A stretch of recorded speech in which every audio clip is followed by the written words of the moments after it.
ہم نے پڑھنا ہے کہ آپ صلی اللہ علیہ وسلم کو کون کون سی مشکلات پیش آئیں. جب کفار کی ساری تدبیریں ناکام ہو گئیں، انہوں نے دیکھا کہ کوئی بھی حربہ ہمارا کام نہیں آ رہا، کسی بھی طرح اللہ کے نبی صلی اللہ علیہ وسلم دعوت تبلیغ سے رک نہیں رہے، تو پھر انہوں نے آخر کیا کیا؟ تو انہوں نے پھر بنو ہاشم اور بالخصوص عبد المطلب جو خاندان تھا، ان کے بارے میں ایک نیا قدم اٹھایا. وہ نیا قدم کیا تھا کہ قریش کے خاندان سے قطع تعلقی کر دی جائے، ان سے ہر قسم کا رابطہ جو وہ ختم کر دیا جائے. قریش نے فیصلہ کیا کہ عبد المطلب کی اولاد اور خاندان نبوت سے قطع تعلق کر کے ان کا دانی پانا بند کر دیا جائے.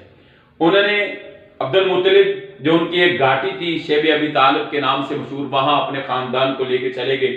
3 سال تک اللہ کے نبی صلی اللہ علیہ وسلم اس گھاٹی کے اندر موجود رہے. باہر سے کوئی ملنے جلنا سارا کچھ بند کر دیا، کھانے پینے کی چیزیں نہیں جاتی تھی. آخرکار قریش کے چند افراد کو بنو ہاشم اور بنو عبد المطلب پر رحم آیا. انہوں نے طے کیا کہ اس عہد نامے کو ختم کیا جائے اور خاندان نبوت کو شیب ابی طالب سے باہر نکالا جائے. چنانچہ قریش کے چند سرداروں نے یہ عہد نامہ چاک کر دیا، پھاڑ دیا اور جا کر بنو ہاشم کو قید سے نکال لائے. اس کے بعد عام الحزن یعنی کہ غم کا سال، حزن ہے نا غم کا سال، کہ جس سال نبوت کے 10ویں سال اللہ کے نبی صلی اللہ علیہ وسلم کو 2 شدید صدمے پہنچے کہ آپ کے چچا ابو طالب جو آپ کی کفالت کر رہے تھے، آپ سے اتنا پیار اور محبت کر رہے تھے، آپ کا ہر جگہ پہ ساتھ دے رہے تھے، وہ چچا فوت ہو جاتے.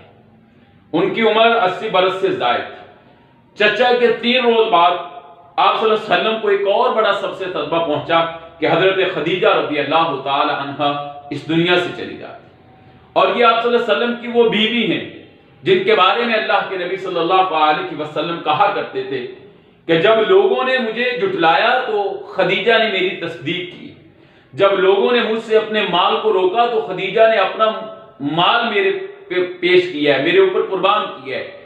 اللہ کے نبی صلی اللہ علیہ وسلم پوری زندگی حضرت خدیجہ رضی اللہ تعالی عنہ کی تعریفیں کیا کرتے تھے.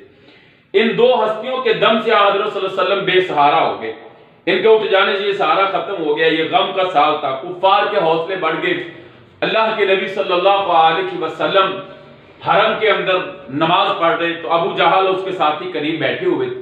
ابو جہل کہتا ہے کہ کون ہے جو اونٹ کی اوج اٹھا کے لائے، اوجڑی جسے ہم کہتے ہیں، تو جب آپ صلی اللہ علیہ وسلم سجدے میں جائیں تو ان کے اوپر رکھ دی جائے. یعنی کہ اس طرح کی تکلیفیں دی اللہ کے نبی صلی اللہ علیہ وسلم کو. عقبہ بن ابی معیط اٹھا، وہ جا کے لایا اور اس نے رکھ دی آپ صلی اللہ علیہ وسلم کے کندھوں پر. آپ صلی اللہ علیہ وسلم اٹھ نہ سکے، کفار دیکھتے تھے اور ہنستے تھے، ایک دوسرے پر گر پڑتے تھے. حضرت فاطمہ رضی اللہ تعالی عنہ آئیں اور آپ صلی اللہ علیہ وسلم کے اوپر سے اس گندگی کو اٹھایا. اب اس کے بعد اللہ کی رات نے پھر معراج اور فریضہ نماز. آپ صلی اللہ علیہ وسلم کو نبوت کے 10ویں سال 27 رجب کو معراج کا واقعہ پیش آیا. رات کا وقت تھا، جبرائیل علیہ السلام ظاہر ہوئے. ان کے ساتھ ایک سفید اور چمکتا ہوا جانور تھا جس کو براق کہتے ہیں.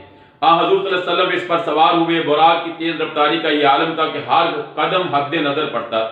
آپ صلی اللہ علیہ وسلم مسجد اقصی پہنچے، وہاں براق سے اتر کر 2 رکعت نماز ادا کی.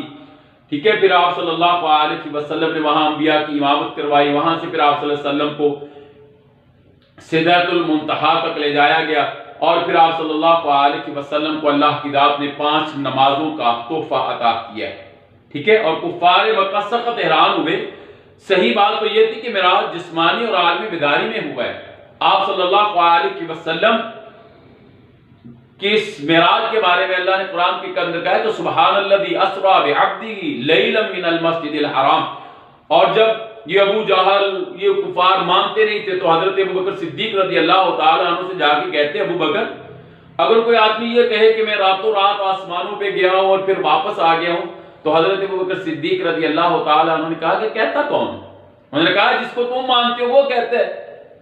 تو حضرت ابو بکر صدیق رضی اللہ تعالیٰ عنہ کہتے ہیں کہ اگر اللہ کے نبی کہہ رہے ہیں تو پھر یہ سچ ہے، پھر یہ برحق ہے. اللہ کے نبی صلی اللہ علیہ وسلم واقعتاً رات معراج پہ گئے ہوں گے اور واپس آئے.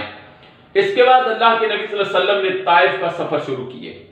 ابو طالب کی وفات کے بعد قریش کی شرارتیں حد سے بڑھ گئی اور ظلم و تعدی ایک طرح حضرت صلی اللہ علیہ وسلم نے مناسب سمجھا کہ کوئی اور قبیلہ تلاش کیا جائے، مکہ کو چھوڑ دیا جائے. تو آپ طائف چلے گئے کہ وہاں جو طائف کے سردار ہیں ان کو دعوت دی جائے.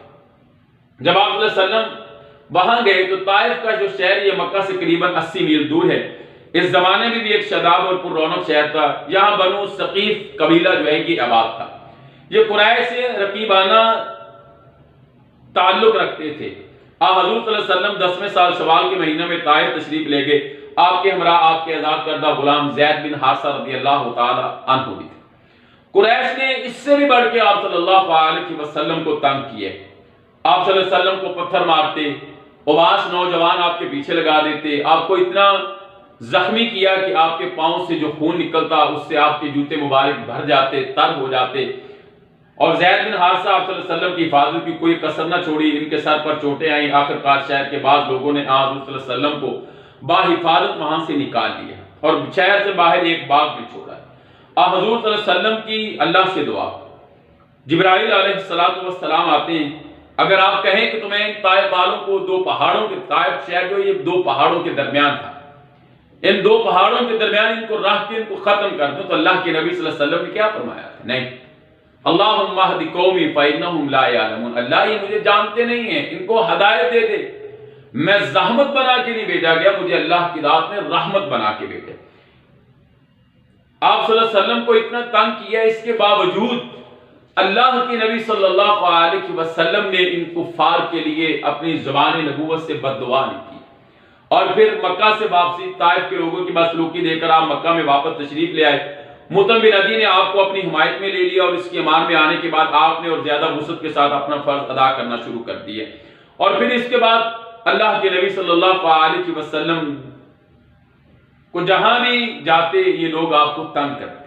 اس کے بعد آپ صلی اللہ علیہ وسلم کے شق کمر کا مطالبہ ان لوگوں نے کیا کہ آپ ہمارے سامنے چاند کو دو ٹکڑے کر کے دکھائیں، تو اللہ کے نبی صلی اللہ علیہ وسلم نے ان کے کہنے پہ چاند کی طرف اپنی انگلی کا اشارہ کیا، اور جس سے چاند جو ہے وہ دو ٹکڑے ہو کر زمین پہ گرا۔ لیکن ان لوگوں نے پھر بھی نہ مانا۔ ہندوستان کا ایک بادشاہ اس واقعے کو دیکھ کر وہ مسلمان ہو گیا۔ پھر اللہ کے نبی صلی اللہ علیہ وسلم نے مدینے کے اندر اشاعت اسلام دین کو پھیلایا ہے۔ مدینے کے جو قبائل اور اس خزرج، انہوں نے پھر اللہ کے نبی صلی اللہ علیہ وسلم نے وہاں تبلیغ کا کام کیا ہے۔